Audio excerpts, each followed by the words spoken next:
Meus irmãos, vamos ler no livro de Sofonias. Deixa a sua Bíblia aberta. Esse é o estudo de hoje, um resumo. Vamos deixar algumas ideias aqui. Vamos ler o capítulo 1, Sofonias capítulo 1, ameaças contra Judá e Jerusalém. Palavra do Senhor que veio a Sofonias, filho de Cusi, filho de Gedalias, filho de Amarias, filho de Ezequias, nos dias de Josias, filho de Amon, rei de Judá. De fato consumirei todas as coisas sobre a face da terra, diz o Senhor. 3. Consumirei os homens e os animais, consumirei as aves do céu e os peixes do mar, e as ofensas com os perversos, e exterminarei os homens de sobre a face da terra, diz o Senhor Deus. Diz o Senhor: estenderei a mão contra Judá e contra todos os habitantes de Jerusalém, exterminarei deste lugar o resto de Baal, o nome dos ministrantes dos ídolos e os seus sacerdotes, os que sobre os eirados adoram o exército dos céus, e os que adoram o Senhor e juram por ele, e também por Milcom, os que deixam de seguir o Senhor, e os que não buscam o Senhor, nem perguntam por ele. O dia da ira do Senhor, cala-te diante do Senhor, porque o dia do Senhor está perto, pois o Senhor preparou o sacrifício e santificou os seus convidados. No dia do sacrifício do Senhor, hei de castigar os oficiais e os filhos do rei, e todos os que trazem vestiduras estrangeiras. Castigarei também naquele dia todos aqueles que sobem o pedestal dos ídolos, e enchem de violência e engano a casa dos seus senhores. Naquele dia, diz o Senhor, far-se-á ouvir um grito desde a porta do peixe, e um uivo desde a cidade baixa, e grande lamento desde os outeiros. Uivai vós, moradores de Maquetés, porque todo o povo de Canaã está arruinado, todos os que pesam prata são destruídos. Naquele dia esquadrinharei a Jerusalém com lanternas, e castigarei os homens que estão apegados à borra do vinho, e dizem no seu coração: o Senhor não faz bem, nem mal, nem faz mal. Por isso serão saqueados os seus bens, e assoladas as suas casas, e edificarão casas, mas não habitarão nelas, plantarão vinhas, porém não lhes beberão vinho. Está perto o grande dia do Senhor, está perto e muito se apressa. Atenção, o dia do Senhor é amargo, e nele clama até o homem poderoso. Aquele dia é dia de indignação, dia de angústia, e dia de alvoroço e desolação, dia de escuridade e negrume, dia de nuvens e densas trevas, dia de trombeta e de rebate contra as cidades fortes e contra as torres altas. Trarei angústia sobre os homens, e eles andarão como cegos, porque pecaram contra o Senhor, e sangue deles se derramará como pó, e a sua carne será tirada como esterco. Nem a sua prata, nem o seu ouro os poderão livrar no dia da indignação do Senhor, mas pelo fogo do seu zelo a terra será consumida, porque certamente fará destruição total e repentina de todos os moradores da terra. Vamos orar mais uma vez. Pai querido, nós te louvamos por essa noite, por esse momento de estudo da tua palavra. Eu peço que o Senhor abençoe cada pessoa que está aqui, cada pessoa que acompanha esse tempo de culto, e que seja um tempo precioso, Pai, para ensinar e também para glorificar o teu nome. Oramos com gratidão em nome de Jesus, amém.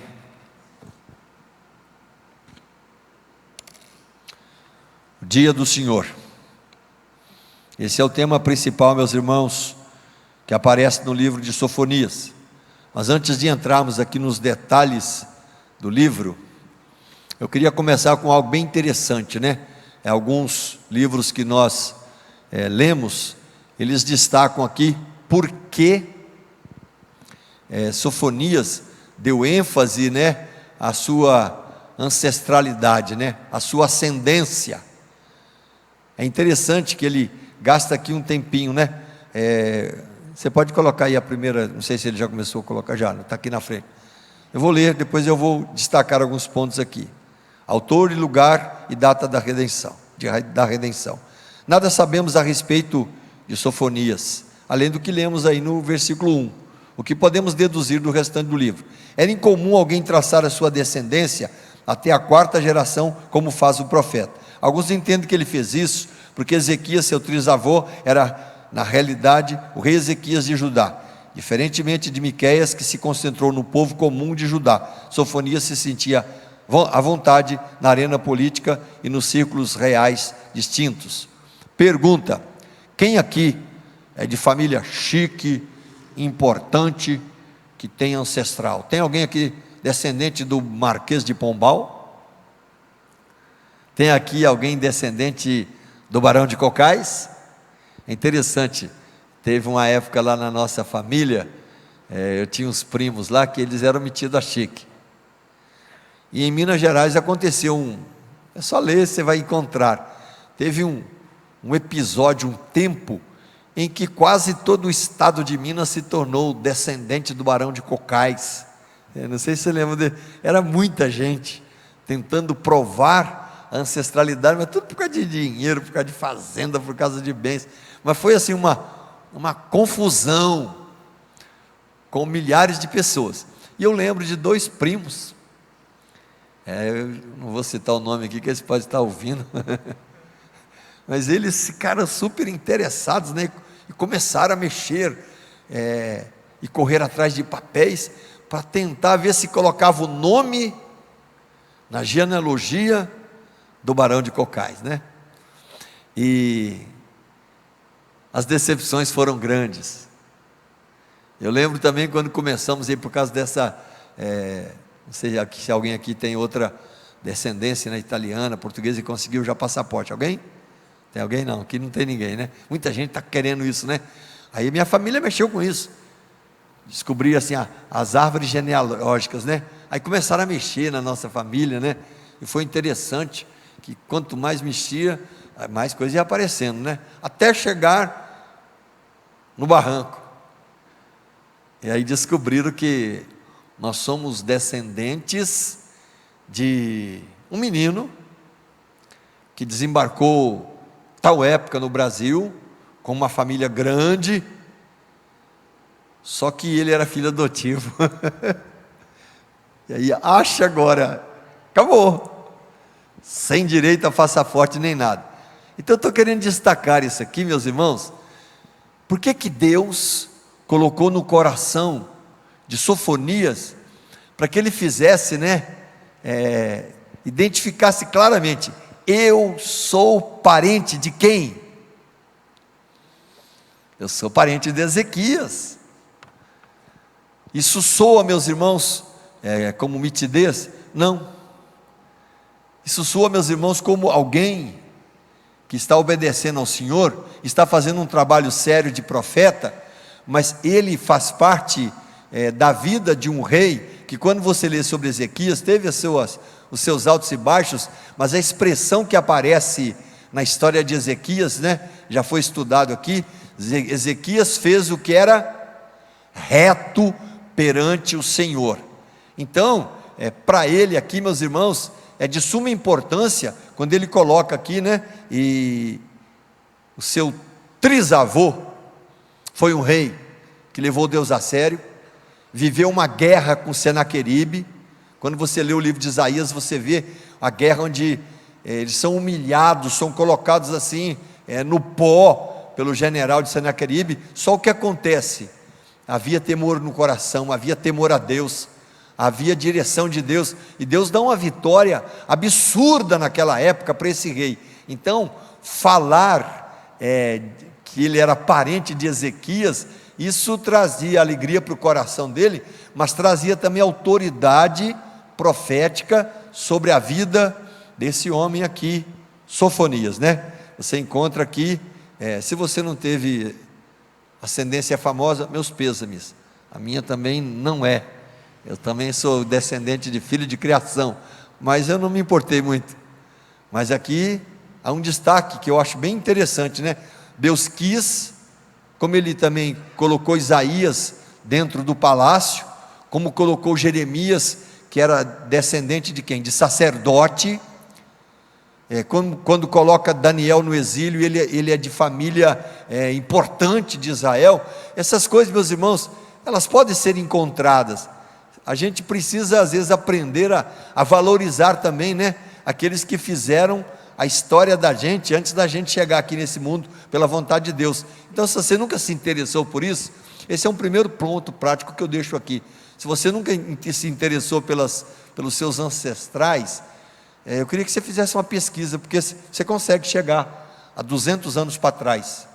Você consegue. E você descobre cada coisa. Minhas irmãs fizeram um trabalho assim, aí descobriram em Curitiba, Porto Alegre, depois descobriram que a gente nasceu quase na Polônia, assim, já quase Alemanha aqui, mas só dá um passinho, já está na Polônia, é polonês ou é alemão, e foi interessante.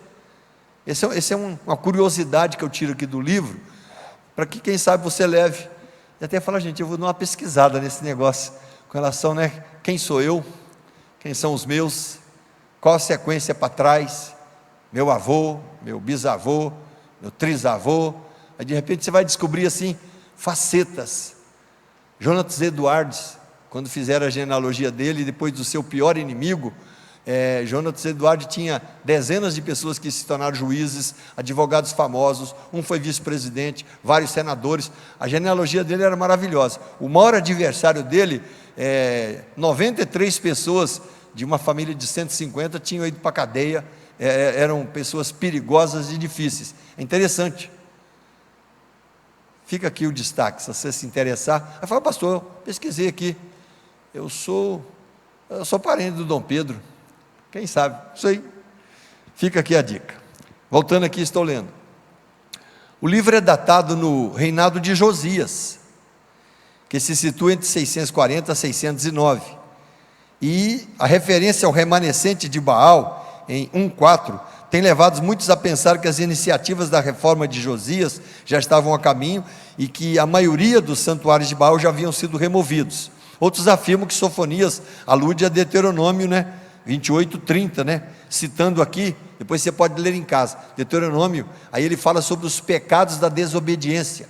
E um dos pecados contra a desobediência era tomar a terra, impedir que a pessoa comesse daquilo que ela plantou, banir ele da sua região. Enfim, Deus provoca aqui uma cobrança séria em Deuteronômio, quando ele fala sobre os pecados da desobediência. Alguns acham que Sofonias tenha, enfim, tomado já a ideia desse versículo aqui, quando Deus coloca a mensagem de cobrança no seu coração. Mas também pode ser das mudanças que ele já estava vendo na época de Josias. Josias, com 8 anos, ele assume. Ele tem um sacerdote do lado dele que é uma ponta firme, um camarada pé no chão. Ele simplesmente sustenta a vida religiosa, e piedosa de Josias. E Josias, logo que cresce um pouquinho e começa a tomar algumas decisões, o sacerdote Ilquias encontrou o quê? Encontrou o livro, depois você pode ler em casa, Reis, 1 Reis, 2 Reis 22, fala sobre isso. Eles estavam mexendo nas reformas ali do templo, muita coisa fora do lugar, de repente se acha o livro da lei, e quando eles vão ler o livro da lei, para quem? Para o rei fica empolgado? Não, ele fica preocupado, ele fica triste, ele fica abatido, ele vai para o pó, ele se humilha diante de Deus, ele toma postura, ele se arrepende. Aí você vê que se Sofonias escreve nesse período, onde Josias é rei, ele simplesmente, ele já percebe que grandes remanescentes de Baal já tinham sido retirados, os postes ídolos que existiam, muitos já tinham sido jogados fora, já tinham sido retirados, porque havia realmente, depois você pode ler em casa o capítulo 22 de Reis, havia uma devassa mesmo, na época de Josias, contra a idolatria, e esse foi um caminho assim que Josias levou muito a sério, até fazer ali a bobagem de ter ido para uma guerra que Deus não tinha mandado e acabou perdendo ali a vida. Um outro ponto que é importante a gente, a título aqui de introdução, o propósito, meus irmãos, desse livro, que eu anotei aqui também para a nossa vida, se o nome Sofonias é aquele que Deus oculta, é aquele que Deus esconde, é aquele que Deus separa para viver, o propósito de Sofonias, ao escrever, foi conclamar o povo para um arrependimento, porque o pecado levava para a distância, o pecado levava para se afastar de Deus, o pecado levava cada vez mais para pobreza espiritual, o pecado levava cada vez mais para cobranças de Deus que viria. Então, quando ele começa a escrever aqui, você pode perceber depois, né, o capítulo 1, veio a palavra, né, de Deus para Sofonias, e as expressões fortes que aparecem, né, são muito fortes, né? Consumirei os homens, depois exterminarei desse lugar, né, o resto de Baal, enfim, eu vou fazer um estrago, depois eu vou tirar fora os ministrantes dos ídolos, e depois o texto continua e vai dizer, né, o dia da ira do Senhor vai chegar, versículo 7, cala-te diante do Senhor, porque o dia do Senhor está próximo, e a cobrança continua, né, hei de castigar, versículo de número 8, depois castigarei, e enfim, eu não vou dar trégua, eu vou esquadrinhar Jerusalém, versículo de número 11, enfim, eu vou trazer juízo sobre essa nação. Por quê? Por causa da distância, por causa do pecado, por causa das inscrições. Deus era tratado como alguém que não fazia bem nem mal, e ainda os postes ídolos, alguns estavam sendo levantados. Então, ele começa, meus irmãos, a falar, né, o dia do Senhor está chegando. Quando você vê ali no versículo 14, depois você pode reler em casa de novo o capítulo 1, 14, né? Ele está escrevendo o quê? Para Judá, é o reino do sul, ali a região de Judá e Benjamim, é uma advertência que um julgamento de Deus está chegando, uma cobrança que não há como fugir dela, enfim, Deus vai mandar uma cobrança. Depois ele vai falar, né, de restauração, vai falar de arrependimento, mas ele vai citar ainda as nações que vão ser destruídas por causa desse pecado e da vida de desobediência. Então o destinatário aí, né, depois você pode ler o texto todo em casa, né? Sofonias escreveu para o povo de Judá, para o reino do sul, advertindo sobre este julgamento, convenceu o pessoal de arrependimento, e encheu o coração depois de esperança de que vai haver uma cobrança de Deus, vai haver o juízo, vai haver o dia do Senhor, a cobrança de Deus vai acontecer, mas vai haver um tempo de restauração, vai haver um tempo onde simplesmente Deus vai trazer de volta, né, o povo para a sua terra. O cativeiro estava começando a ser anunciado, outros já tinham anunciado, e aqui é uma continuidade do que aconteceria ainda em termos de cativeiro para o povo. Os fatos culturais e destaques aí, né, deixa eu ler também. O foco da mensagem, né, de Sofonias é o dia do Senhor. O dia do Senhor é um dia de ira, o dia do Senhor é um dia de visitação, o dia do Senhor é um dia de intervenção, o dia do Senhor é um dia de cobrança. Aí eu passo aqui para você ler comigo no versículo 14 do capítulo 1, né? Está perto o grande dia do Senhor. Quanto tempo demorou ainda, né? Demorou um tempinho, né? Não foi tão rápido. Ainda passa Josias, passa mais um rei, depois chega, né, Zedequias, depois Joaquim. Então demora mais um pouco ainda. Mas esse dia que viria, gente, quem já sofreu aqui algum revés na vida, alguma dor, alguma perda, e viver uma experiência que marca o coração, aqui é uma ameaça mesmo do profeta, e ele vai dizer: atenção, estou lendo, o dia do Senhor é amargo, e nele clama até o homem poderoso, enfim, até quem é metido, até quem pensa que tem força, até aquele que acha que nada pode interferir na sua vida. Esse dia amargo traz indignação, traz clamor e traz dor até para o homem poderoso. Versículo 14, outro ponto que versículo 15 destaca aí, né?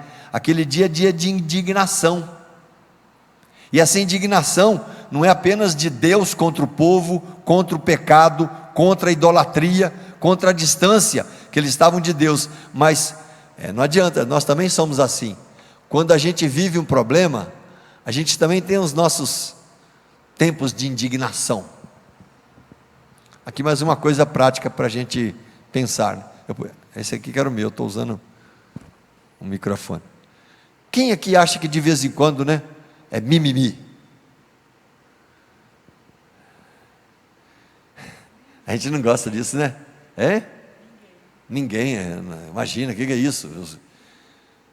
Tem muita gente, meus irmãos, que quando as dificuldades chegam, os apertos, fica muito mimimi. Ele pensava que era forte, ele pensava que era eficaz, ele pensava que tinha fôlego, ele pensava que aguentava as pressões, aí de repente um pouquinho de pressão, aí começa mimimi, reclamar. E aqui a ideia de indignar aqui, meus irmãos, são as palavras que se levantam diante de Deus, não apenas a indignação de Deus contra o pecado, mas a indignação da gente às vezes em receber as pressões que Deus pode colocar sobre a nossa vida. E essa é uma lição que a gente precisa aprender, meus irmãos.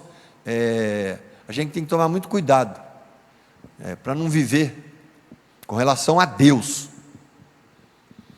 os nossos mimimis, porque é melhor a gente se penitenciar, é melhor a boca ir por pó, é melhor reconhecer os pecados, é melhor reconhecer onde estamos caindo, é melhor reconhecer a dor, é melhor reconhecer. E se não reconhecer, Deus, olha, eu não sei o que acontece comigo, mas eu me submeto ao Senhor, para não viver, meus irmãos, no tempo da indignação de Deus, também a nossa indignação, né? Eu já ouvi orações em televisão, né? Que a pessoa fala assim: fique indignado com Deus, brigue com Deus, pise em Deus se necessário. Isso, meus irmãos, é mentira, é fajuto, foge da nossa realidade. Com o Senhor eu tenho que ter tremor e temor. O texto continua e vai dizer, né, que aquele dia, o dia do Senhor, seria um dia de angústia. Os impérios, meus irmãos, quando entravam nas terras, né, para cativar, eles matavam muita gente, eles matavam muitas mulheres, eles matavam muitos homens, eles criavam um transtorno, eles selecionavam quem eles iam levar preso, eles selecionavam quem eles iam deixar para trás, deixavam muitas vezes para trás um pessoal que produzia pouco, um pessoal que não tinha muito compromisso com a terra, e virava um caos para quem ia para o exílio, um caos para quem perdeu queridos na guerra, mas um caos também para quem ficava, porque deixava, meus irmãos, muitas vezes quem não tinha condições de alguma forma, mesmo sendo jurisdicionado pelo inimigo, lutar pelas coisas e pela vida. Então era um dia de angústia, um dia de alvoroço. Alguém já viveu aqui alvoroço? O que seria alvoroço? Alvoroço, o que você acha que é? Se você for atacado por umas 200 abelhas, vai criar um alvoroço, né? Se tiver umas 10 pessoas, vai ser gente correndo para tudo quanto é lado. O alvoroço, meus irmãos, é turbulência, é um descontrole, é alguma coisa que eu não sei o que fazer naquele momento. Então, esse dia do Senhor, ele traria também alvoroço para o coração, para a vida, para a cidade, para a sociedade, mas também desolação. A desolação acontecia porque destruíam as casas, destruíam as famílias, destruíam as plantações, iam arrebentando com tudo. Dia de escuridade e negrume. Por quê? Meus irmãos, na dor, não apenas literalmente o sofrimento aumenta, mas também, né, a alma escurece. A alma, meus irmãos, fica sem resposta. A alma, meus irmãos, ela vive nuvens e densas trevas diante de Deus, não apenas emocionais, mas com certeza espirituais. E, de uma forma geral, era isso que o profeta estava dizendo: o dia do Senhor vai chegar sobre as nações, não só sobre Judá, né, e região, sobre muitas nações que vão ser enumeradas. E dia de trombeta, né, porque numa guerra, né, toca-se a trombeta para avisar, para correr, para defender e simplesmente para tomar as posições. E não ia adiantar nada. A trombeta tocaria, mas o rebate aconteceria, as cidades fortes seriam destruídas e as torres altas também. Dia do Senhor. Uma aplicação para a nossa vida.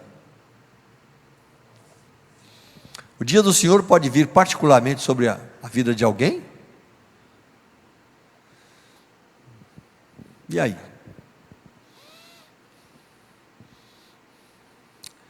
Deus pode criar maneiras para produzir o dia do Senhor contra alguém, contra o seu filho?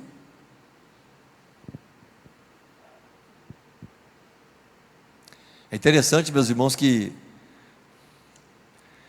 em muitas situações nós não temos respostas. Alguém lembra daquele tsunami naquelas ilhas lá, né? Foi qual região? Indonésia. Gente, morreram 200 e tantas mil pessoas assim numa pancada, né? Aí fica tentando descobrir, mas o que aconteceu? Aconteceu foi um terremoto, um maremoto, um tsunami, e virou um caos. Tem filmes sobre isso, né? Sobre esses assuntos. E simplesmente a gente começa a indagar. Cobrança de Deus, castigo de Deus, severidade de Deus. O dia do Senhor aqui, ele está definido. Por que Deus está trazendo juízo sobre Judá? Por quê? Por que Ele está trazendo? Ele está trazendo juízo sobre Judá, porque a vida de pecado acontecia com muita facilidade, sem nenhum compromisso com Deus. Então Deus resolve cobrar. Fica essa pergunta, né?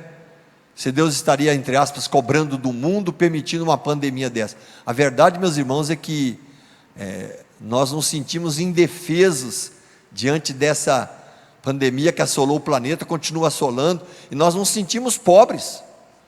Nos sentimos, meus irmãos, o quê? Reféns. Claro que não o tempo todo, mas muitos viveram essa situação. E aqui, a cobrança que Deus coloca na boca de Sofonias é o seguinte: quando esse tempo chegar, quando a cobrança chegar, quando, enfim, pelo fato de não ter havido mudança, as minhas cobranças chegarem sobre o meu povo, esses dias não serão fáceis. As perguntas que a gente pode fazer é se foi desígnio, permissão de Deus, vontade de Deus, que nós tivéssemos tanto desequilíbrio um ano inteiro no planeta, com tantos sofrimentos inimagináveis. A pergunta que a gente pode levantar é essa: Deus está por trás disso? Acredite, com toda certeza. Não cai a folha, não foge do controle. O desígnio de Deus vai se estabelecer, mas continua a vontade dele, soberana, a ser feita, com muitos desastres e cobranças para o coração. Outro ponto, meus irmãos, só para a gente tomar conhecimento, a linha do tempo, né? Coloca aí a linha do tempo, né? Os ministérios, os pastores já trataram sobre isso, né? O ministério de Miqueias e Isaías, ele aconteceu perto do ano 700, né? Do ano 742 a 681. O exílio de Israel, que são as 10 tribos, na época de Salmaneser, quando eles são levados para o exílio, e essas 10 tribos, elas praticamente desaparecem por muitos anos, eles foram levados no ano 722. O ministério de Naum, Jonas, Miqueias, Naum já foi estudado, foi vivido no ano 663, 612, também próximo, né, ao tempo aí, onde Josias vai estar no poder. E o ministério de Sofonias em Judá, ele acontece nesse período, entre 640, aqui está 621, mas alguns também afirmam 609, então um tempo, meus irmãos, onde ele viu mudanças. Ele conhecia o passado para trás, tanto de Ezequias, mas depois vem a praga do Manassés, que destrói tudo aquilo que Ezequias tinha feito, e depois entra de novo um período de Josias, onde muita coisa começa a ser feita para voltar o povo no rumo, coração para Deus, vida com Deus. Aqui aparece o ministério de Jeremias, né? Jeremias também falando, né? Gente, o cativeiro vai chegar, enfim, não foge para o Egito não. E essa luta, né, 626 a 585, já é bem mais próximo, né? E depois Abacuque em Judá, 612 a 588, também anos antes de acontecer o cativeiro. E 586 acontece a queda de Jerusalém, né? A profecia de Sofonias se cumprindo, enfim, a destruição, meus irmãos, né, que Nabucodonosor provoca sobre Judá, sobre Jerusalém, mas sobre dezenas de nações que cercavam, né, ali. Quando você começa a pensar quais nações, ele destruiu Amon, ele destruiu Moabe, que são hoje é a Jordânia, destruiu a Fenícia, invasão da Fenícia, que hoje é o Líbano. Ele invadiu, meus irmãos, ali a Etiópia, que continua sendo Etiópia, e esses países viveram a crise da guerra, mas a dor da guerra, a perda da guerra, e foi tudo nesse período quando ele vem, meus irmãos, para saquear e destruir Jerusalém e levar para o exílio milhares e milhares de pessoas.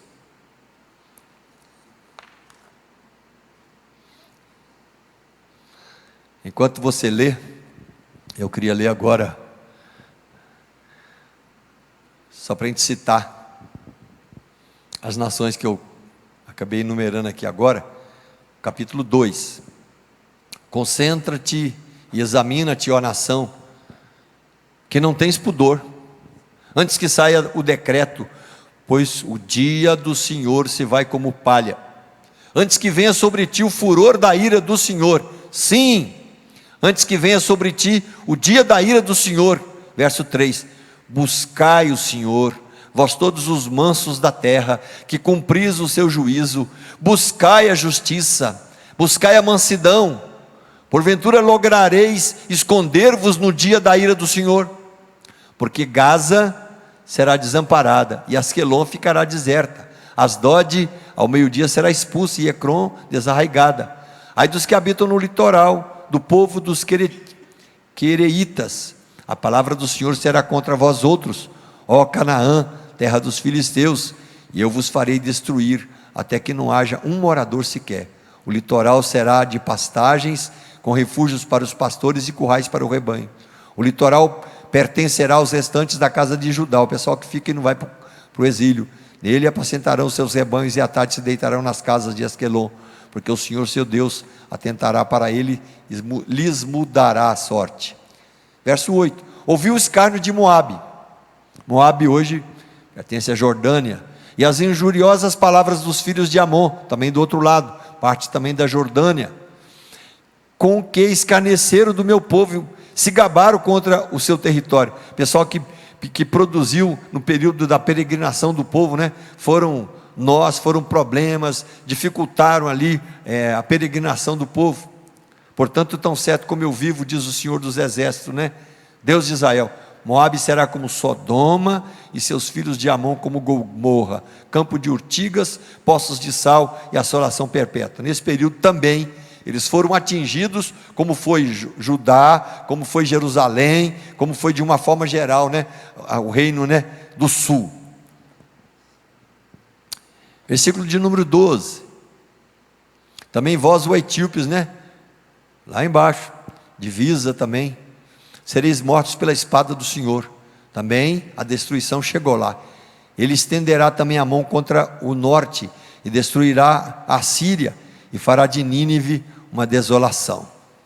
Eu tinha notado aqui em algum lugar, só para vamos ver se eu descubro aqui. Então a Babilônia, meus irmãos, quando ela arma esse juízo, ela destrói, né, Judá, Amon, Moabe, Egito, Fenícia, que hoje é o Líbano, e também a Etiópia. O livramento, meus irmãos, vai acontecer. É uma promessa de que Deus traria depois de volta o seu povo, mas o seu povo iria para a dor, para o cativeiro, para a destruição. Depois começa a acontecer bem lá na frente, depois do cativeiro de 70 anos, né? Aí eles começam a voltar vagarosamente, com Esdras, com Neemias, com Zorobabel e outros. Esse tempo, meus irmãos, depois, né, dessa volta, meus irmãos, ela vai ser progressiva, e ela demora dezenas de anos. Você sabia? Vamos ler aqui. Costumava-se queimar incenso nos terraços, em honra às atividades pagãs. Isaías 15:3 fala sobre isso, Jeremias 1:16. Os reis de Judá chegaram ao extremo de erigir altares pagãos sobre o terraço dos palácios de Jerusalém. Sofonias 1:5, né? Falou sobre isso. Ele estava injuriado aqui, né? Tomado pela palavra do Senhor, né? E estava realmente mostrando a ira de Deus, né? Porque nos eirados, né, adoram o exército dos céus, e simplesmente misturava com aqueles que adoravam ali o Senhor. Então, um ponto aqui interessante para a gente destacar. Outra coisa, existia naquela época uma ideia pagã muito difundida, de que a soleira da porta da casa, do templo, ou de uma outra construção, era lugar e habitação dos espíritos, né? Versículo de número 9: castigarei naquele dia todos aqueles que sobem o pedestal dos ídolos e enchem de violência e engano a casa dos senhores. Enfim, além de mentiras, além de superstições, crescia no meio do povo não apenas a idolatria, o pecado, mas também difundia-se também outros tipos de crendices. E aqui eu cito também, Nínive foi destruída, né, na época de 612, antes de acontecer, né, todo o cativeiro que vai cair sobre Judá e sobre Israel.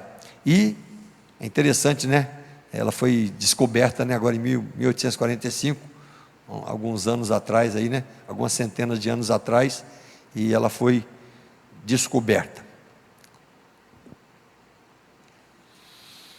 Quero, meus irmãos, ler alguns versículos aqui do capítulo 3 para a gente encerrar. E o tema, o dia do Senhor,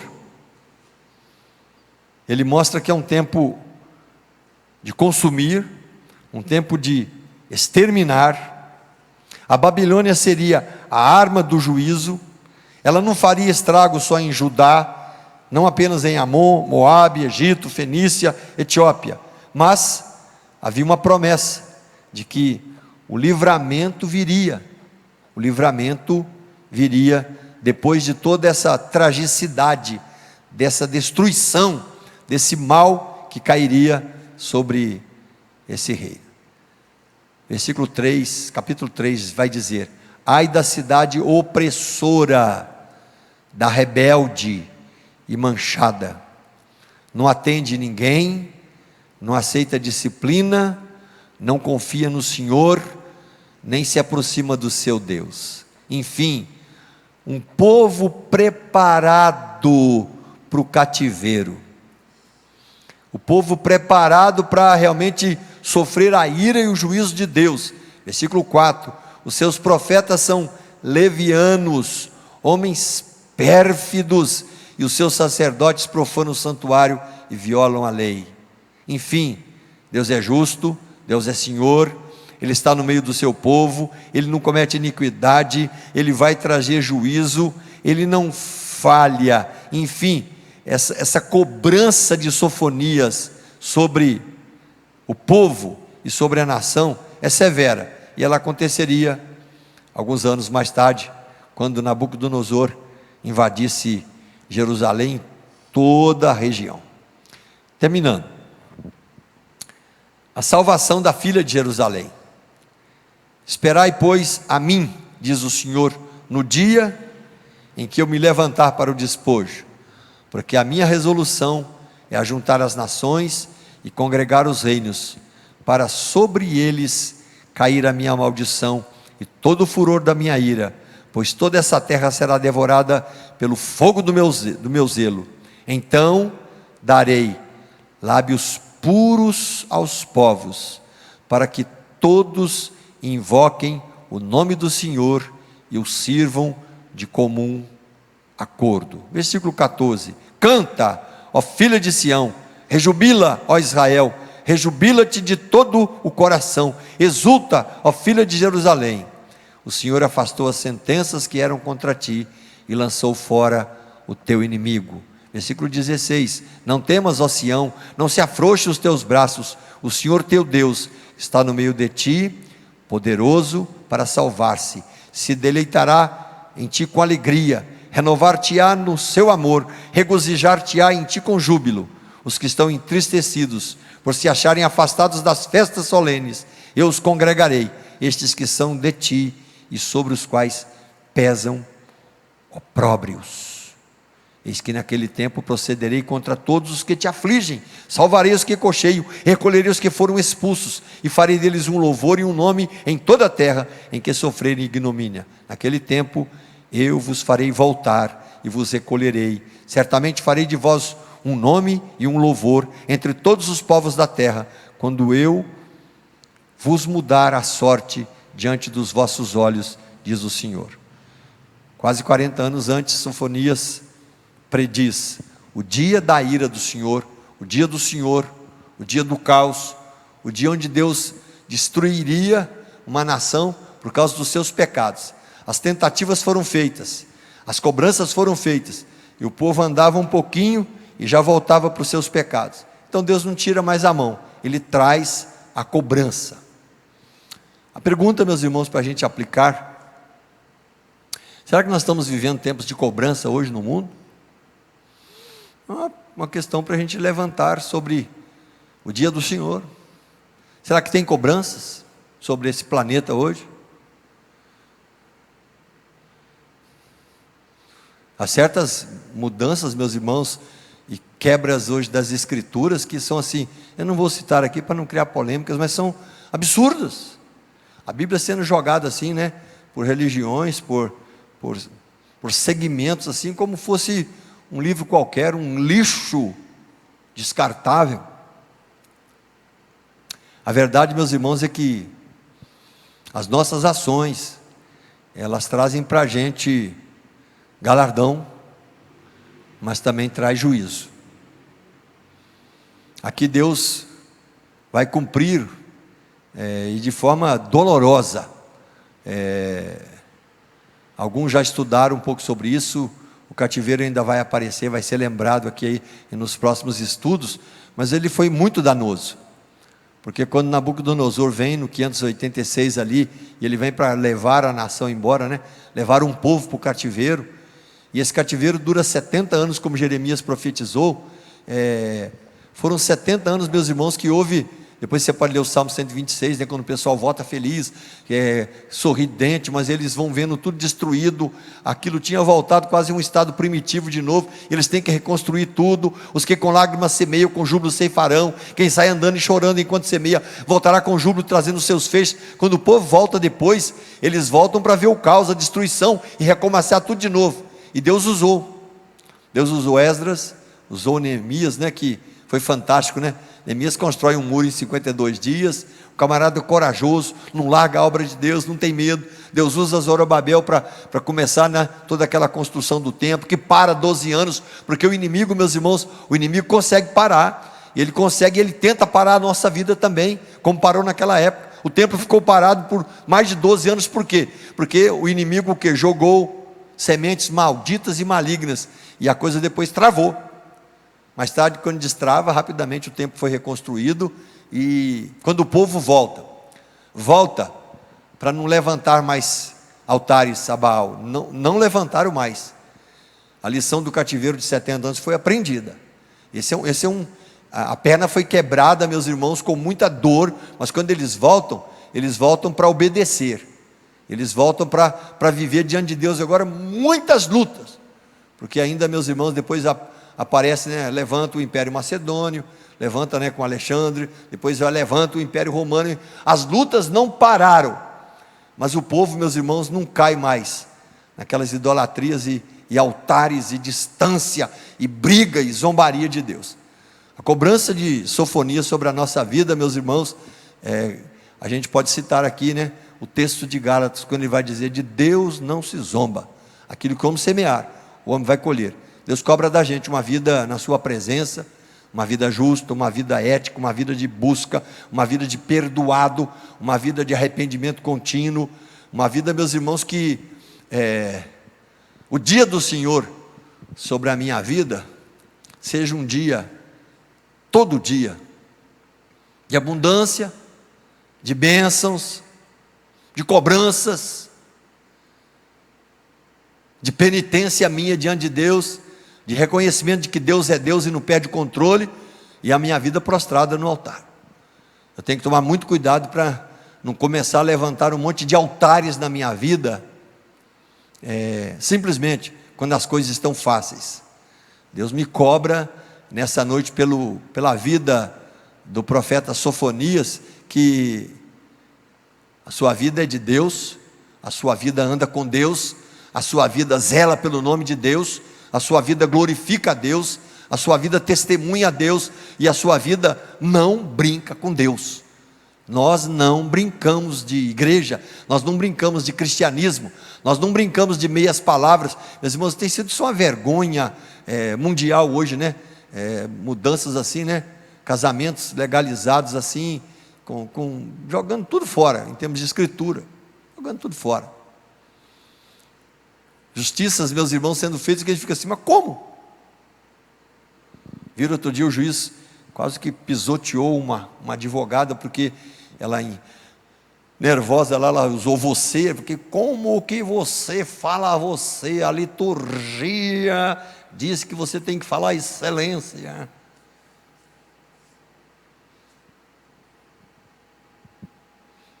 A liturgia está certa, excelência. Não precisava fazer tanto caos, depois de ter soltado um bandido semana atrasada. O cara rapidinho deu uma de mané para dar uma passeada no Paraguai. Já está de volta? Eu não fiquei sabendo. Eu queria que você orasse por isso. A gente vive hoje dias difíceis no país. A gente não tem trégua nesse país, você reparou? A gente fica olhando, Estados Unidos também não tem trégua, mas nós também não temos não, gente. Nós vivemos um tempo sem trégua. E quando o tempo é sem trégua, é um tempo de luta espiritual. E se é um tempo de luta espiritual, é ótimo, porque o general da nossa causa, da nossa vida, é Deus. Não são os governos, não são as ações, não são executivos, legislativos e judiciários. Primeiramente, acima de tudo, é Deus sobre a nossa vida.